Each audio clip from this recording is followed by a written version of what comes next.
Hi, I'm Brian Mullin, and this is Balls Out Physics, episode 5.1, Propulsion in a Vacuum Chamber. Now, in the last episode, in episode 5, I stated that space sucks, and a lot of people said that that's not true. And I made this video to kind of explain why I think that is true, or would be true if it exists as we've been taught, and why it would be different from a vacuum chamber that we would construct on Earth. And so I started working or thinking about how a vacuum container would be constructed, and thankfully somebody had already messaged me about some experiments he had been doing on his own with CO2 cartridges. So I have to say thank you, Rob, for giving me this idea. But I thought about a CO2 cartridge, and the CO2 cartridge somehow suspended in a chamber, in a vacuum chamber like this. I've got the CO2 cartridge, as you can see I traced it, suspended from a string, and the idea would be that we suspend it from a string because we have to deal with weight on Earth, and we'd rig up something, which is this little green line here, some kind of pin that would rotate and puncture the end of the CO2 cartridge.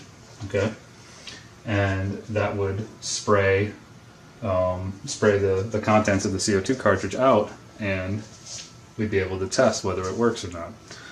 But thinking about how a CO2 cartridge works, right now in this CO2 cartridge there is compressed carbon dioxide, and the carbon dioxide, the compressed gas, is pushing on the inside of the container, kind of like I showed in the last video with the compressed oxygen.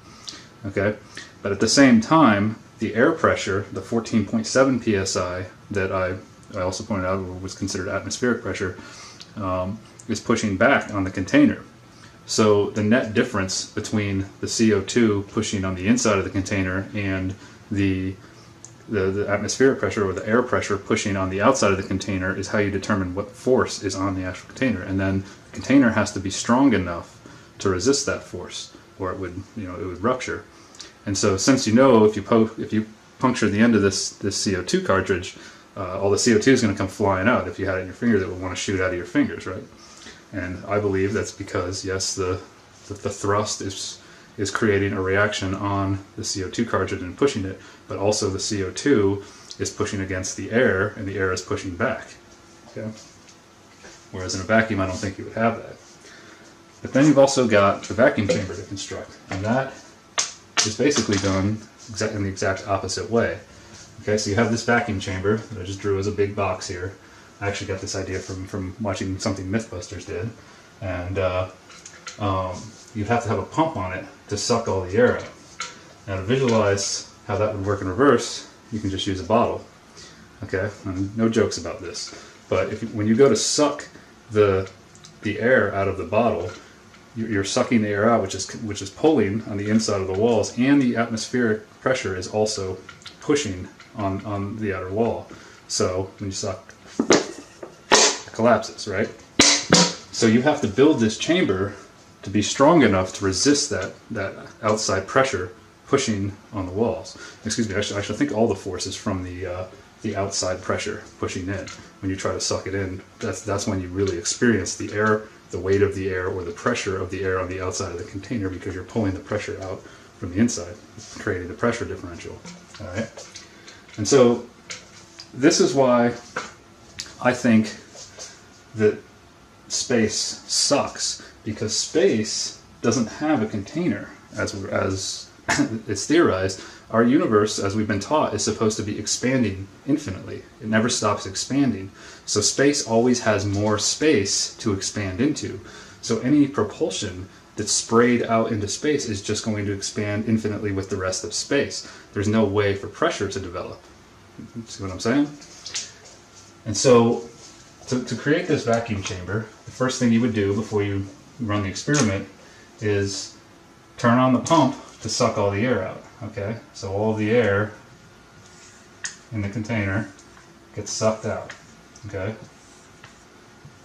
now the air rushing past the CO2 cartridge, which would, if we're hanging it from a string like I have here, would probably get it moving, rocking back and forth. So after all of the air is sucked out of the vacuum chamber, and assuming these walls are strong enough to resist the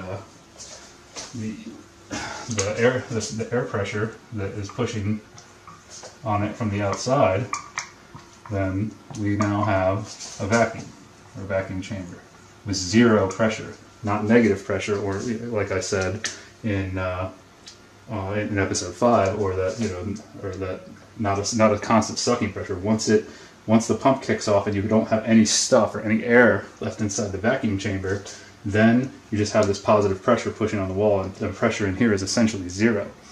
Okay, so if you were to puncture the side of the tank, the pressure differential would make since there's zero pressure in here, and out here the pressure is P ATM equals 14.7 psi.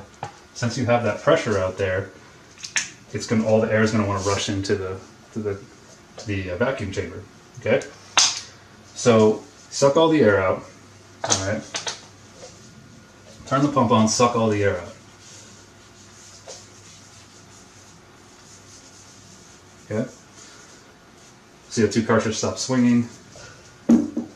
This is just one idea. There's probably better ways to support this, or other ways to support it, because this does create a problem, which I'll show in a second. But okay, air's out of it. There's zero pressure inside the tank. Use this blue marker for pressure. Dropped my bottle over there. So P ATM or pre PC for chamber equals 0. Right now. Okay, so we've got this little pin rigged up somehow. Either if it's activated wirelessly, that would be a good test to see if electromagnetic waves can pass through the wall of the container and continue passing through the vacuum, or maybe we have some kind of wire hooked up to this string to activate it through a wired connection. So this little pin flings down and punctures the CO2 cartridge, and then bounces back out of the way. We designed it to do something, and then immediately this high energy CO2 sprays out because you have so much pressure inside of the cartridge. Now the pump's off, but this is sealed. Immediately this chamber begins to pressurize, because remember, there was no air in it before, so now this is no longer the case. Immediately pressure builds in the chamber from the propellant. So now basically what's happening is the CO2 expands out and bounces off of the walls, and then creates the reaction that we need to push on this CO2 cartridge. So in my opinion, building a vacuum chamber on Earth isn't the same thing. I don't think we can build a vacuum chamber on Earth that would simulate what outer space is supposed to be, as we've been taught. But I did think about it a little more, and I said, okay, well, could we do this? In order to simulate space, infinitely expanding away from itself, or the universe infinitely expanding away, what we could do is have this pump timed or linked to this pin, so that at the moment that this pin strikes the CO2, this pump comes on and evacuates or sucks out the propellant at the same rate at which it comes out of the CO2 cartridge. We could figure out how fast and how much CO2 comes out in a set amount of time. And so the pump kicks on right when this pin hits, and so the propellant sprays out, and then of course gets sucked right out by the pump, right? And then gets sprayed out into the air or the surrounding environment. And that, in my opinion, would somewhat simulate what we've been taught outer space is. But that, in my opinion, would make it so this won't move. Now, theoretically it wouldn't move. I mean, this would have to be timed perfectly to simulate outer space. And so, assuming this doesn't move, I mean, it might get cold a little bit. I mean, there's a lot happening, and we have to assume that the pump can suck all of that CO2 out. And you kind of see where I'm going with this, where we're eliminating the ability to create a reaction. But that's what we would have to do to simulate space, in my opinion, just after really thinking about this. But the other problem here is, once this, if you do gain some thrust, say we don't have the pump on, this string, once it moves here, once the So terrible CO2 cartridge drawing, but you see what I'm saying? Once it moves up here, now we have weight pulling down against the thrust. So a string might not be the best way to do this. There might be better ways, but that's the other problem. On Earth, we have to deal with weight, whereas in space, as it's theorized, it's weightless, so we don't have that problem. Okay? So this is why I say space sucks, because it does not have a container. Okay? So another thing I was thinking about, though, is just to go back to the action-reaction.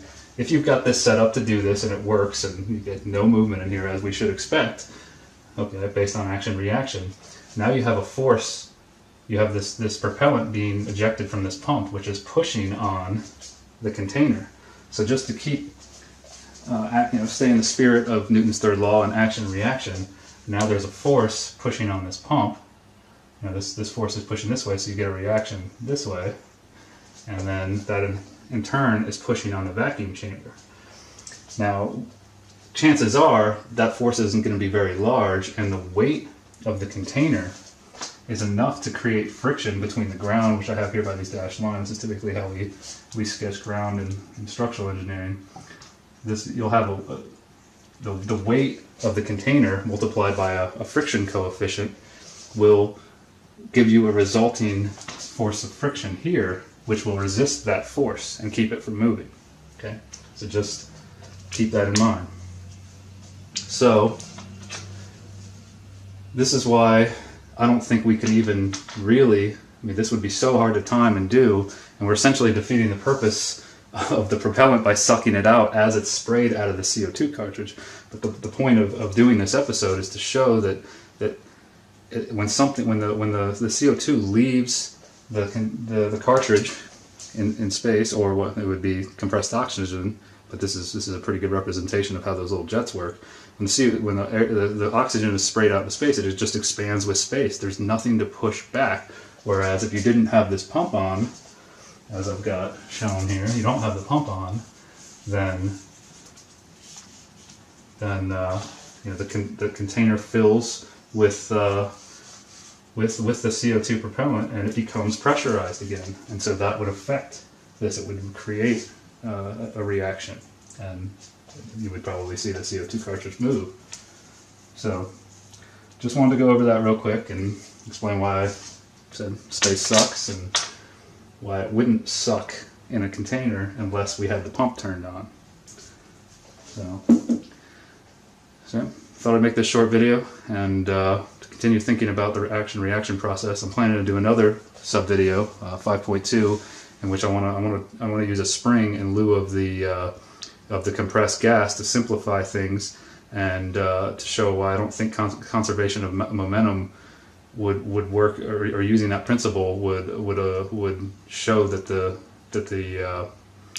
gas could propel the spacecraft, because it's really based on, the conservation of momentum is really based on Newton's third law. So until next time, we'll keep looking at this problem and get into some different stuff with episode 6. So see you then.